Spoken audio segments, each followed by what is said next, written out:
Hello everyone, my name is Bunny and welcome to another video. So, as you can see, I'm in Create-A-Sim. This is another, what I'm doing is the Soul Food Legacy Challenge. And generally, yeah, I I found this legacy challenge, and I say I found it, but um, I discovered it a while ago, um, and hopefully you don't hear the sim sounds over my voice. Um, but basically, I saw the challenge and I was like, this seems really cool. But then I recently watched the video going over it, um, like really in depth going over it, and it made me inspired, and so I decided to just try doing it, because like I'm not one who does a lot of, like, I have tried a few legacy challenges before, but I haven't really tried them and succeeded necessarily. Like I have, but I haven't. Like I haven't gotten past Gen 1, if that makes sense. But with this Soul Food Legacy Challenge, I started getting ideas of like world building, and like I even bought a few kits that I probably shouldn't have gotten. Like I was feeling really inspired. It made me want to create. It made me want to build up a story, and I just felt really inspired, and I have simsigga to thank for that.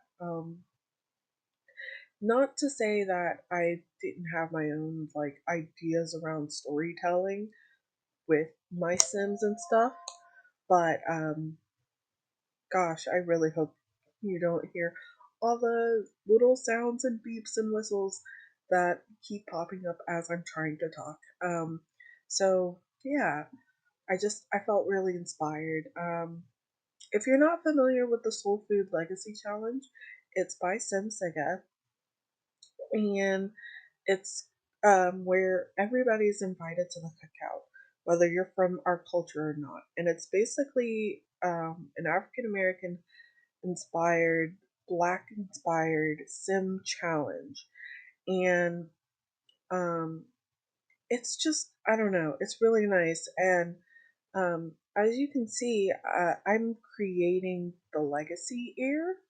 And the legacy heir is starts the generation starts the red velvet cake generation, and the traits are outgoing, good, hot-headed, and the aspiration is friend of the world, and the color is red. And I'm going to read the little blurb. So, your parents always instilled in you the importance of human connection. Whether you're volunteering, hosting cookouts, or teaching, you are always for the community. With your boisterous mouth and its and itis inducing cooking, you quickly become the neighborhood's big mama or big papa. Even the mailman knows you by name. Everyone loves you, but also knows not to mess with you. Your temper gets the best of you sometimes, but hey, you'd be upset too if your guests left dirty dishes, or if the kids going in and out the door were letting your cold air out. So the setup is start in the adult life stage. You're a single parent to a teenage child. They don't have to be the heir. You have a sibling that lives outside your household who also has kids, and as many as you like. Um, Start with a modest home. Start at level 3 education career, level 4 cooking skill, level 3 charisma skill, and level 3 research and debate skill. And there's a few other rules and things, but as you can see in this video, or at least in this portion, I'm focusing on just creating my legacy heir. And she's an adult, as you can see. Um, as I was creating her, I normally go with like literal colors, when I'm doing legacy challenges, but this time I decided to go like with natural colors and just have their outfits themed on the color. Um, so her outfit, when I get to it, is very red, and I that is my goal. When I do get to the family, in this video, I make her brother and I make his wife, and I give them two children, and I gave her a teenage daughter. I'm not fully set on actually making the teenage sim the heir. I feel like for me, I'm such a micromanager, and oh, I'm so sorry. Excuse me. Hopefully that didn't, excuse me, get on the recording. I don't want to have to re-record. I when I was originally recording bits of my gameplay, there were so many parts where I thought I was talking, but my mic was off. So a lot of it I have to like voiceover now. But point is, I lost my train of thought. Sorry if you hear my dog. That is another reason why I'm hoping not to re-record. But basically, I start out with her. I wanted to do natural sim colors, as far as skin tones and what have you, um, and just go with the theme of colors. Oh, I was talking about micromanaging. So when I play The Sims and I have multiple Sims in a household, I micromanage to the point where I'm like, okay, everyone's going to be doing this task. And I queue up like 50 million things for my Sims to be doing. I'm going, my goal is to try and not do that for this gameplay. My goal is to focus on my legacy heir. Kind of getting a little bit of that I'm surrounded by idiots kind of legacy challenge where you only control that one sim. However, I there's going to be caveats, of course, but generally, my personal thing is like I don't want the kids taken away, and I don't want her to completely flunk out of school and what have you. Some of the other things, uh, in terms of gameplay, is that for a little bit I turned off wants and fears because I got annoyed with them. Um, Specifically the fears, honestly. Everything else is like fine. It's just the like fear of being controlled, the fear of like missing out. It's just so annoying, you know? Um, but for this legacy challenge, I wanted to really try and do things that I don't normally do, and to like lack of a better word, challenge myself. Um, and I wanted to like I play The Sims for escapism and just to have fun. So I'm not normally a person who does rags to riches or has my Sims struggle, but I am doing things where I'm making things a little bit more difficult for myself.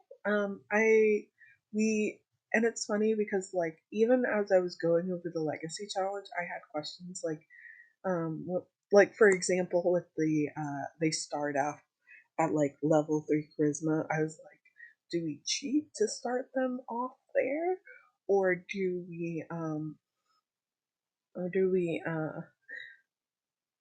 build up to that point, you know?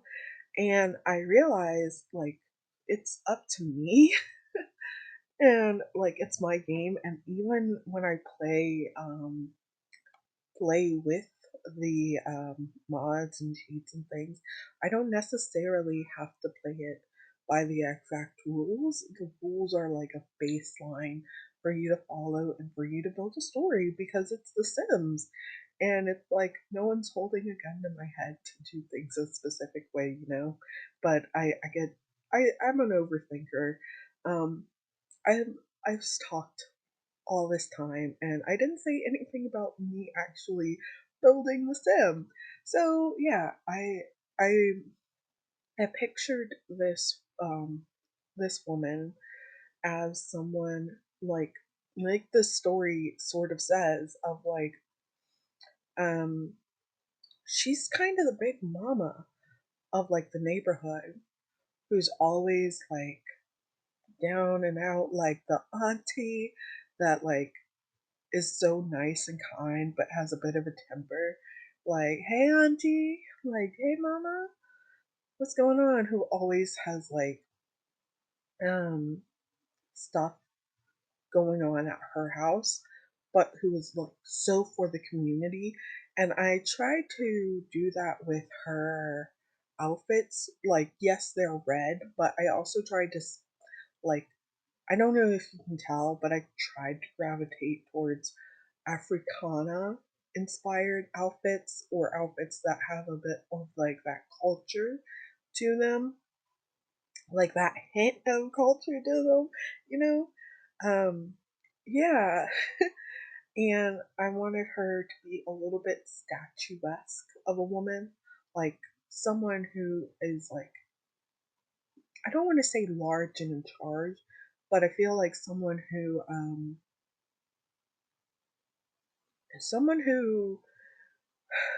demands attention almost, who demands respect in a certain regard without being disrespectful, if that makes any kind of sense.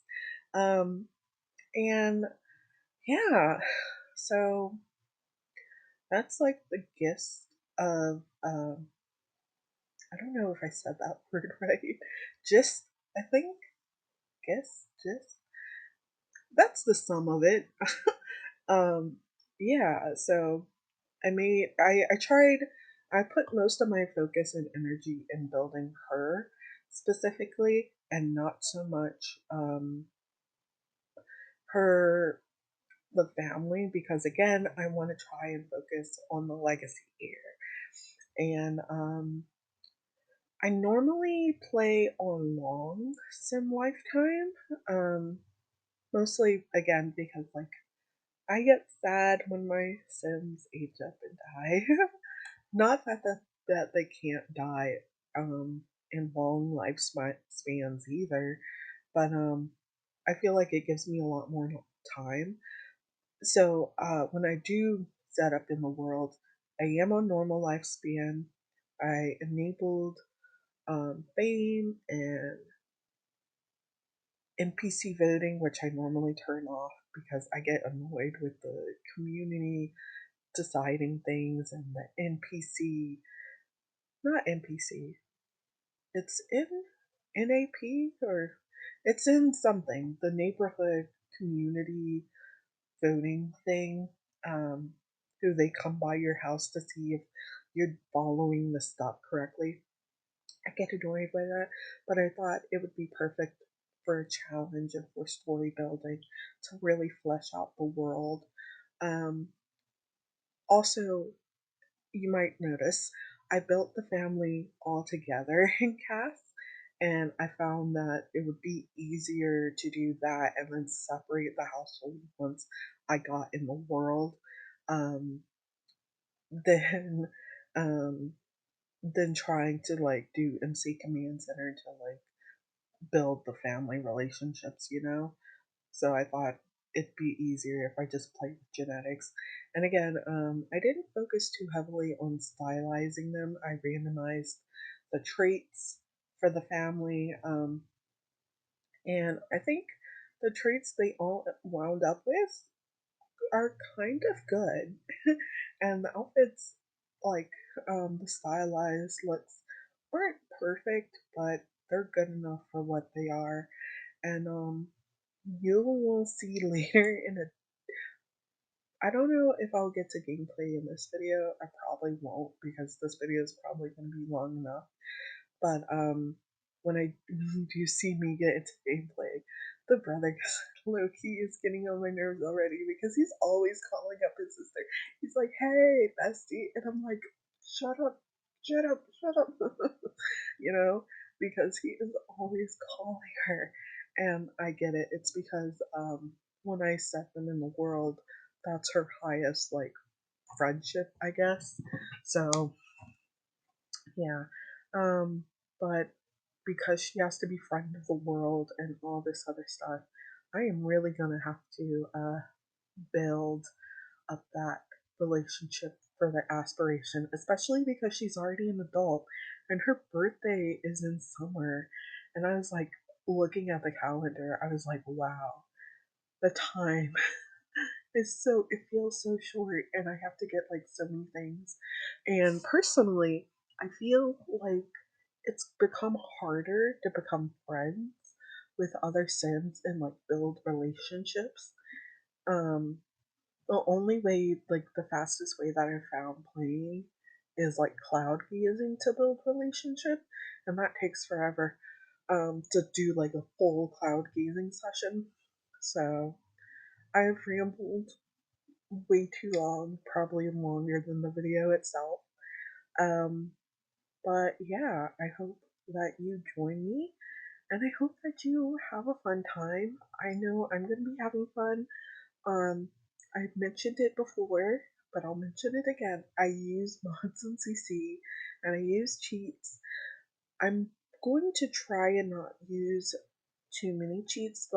What I did is when I was building the house, I did use cheats for money, and then I used MC Command Center to remove the money. But so for the most part, I might cheat their needs here and there just so I can get things done. um, but otherwise, money cheats, I'm gonna try to limit myself from them to like again give myself a challenge. Really, just enjoy the story. I I like telling stories, but I'm more of a person who like comes up with like context as I'm playing, as it like plays out literally in the game and like building around that instead of like pre-planning how things are going to go because it's the Sims and things never go how you plan it, not exactly. And I have more fun when I do it like live narrating, you know.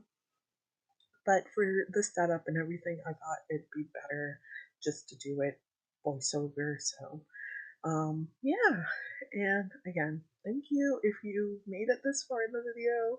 I don't know, and hope to catch you in the next one. Bye.